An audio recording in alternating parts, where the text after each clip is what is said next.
চলে এলাম আর একটা রেসিপি নিয়ে। প্রথমে আমি লঙ্কা আর আদাটাকে ভালো করে পেস্ট করে নিলাম। চাল, মগজ, সাদা তিল আর কাজু একসাথে পেস্ট করে নিয়েছি।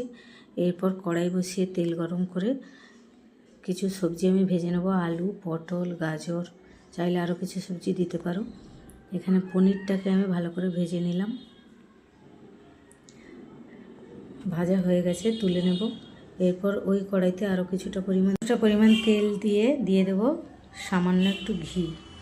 ঘিটা গরম হয়ে গেলে গোটা গরম মশলা, তেজপাতা, দারচিনি, লবঙ্গ দিয়ে সামান্য একটু সাদা জিরে দিয়ে দেবো।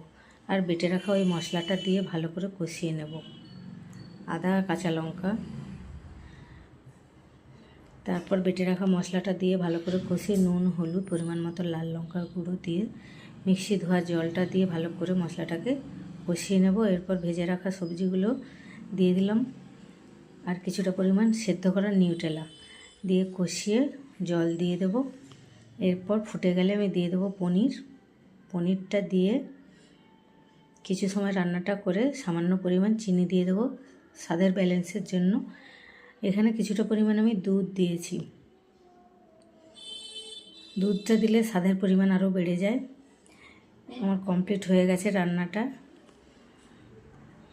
এতক্ষণ ধরে আমার ভিডিওটা দেখার জন্য অসংখ্য ধন্যবাদ। তোমরা সবাই পাশে আছো বলেই আমার ভালো লাগে, উৎসাহ পাই।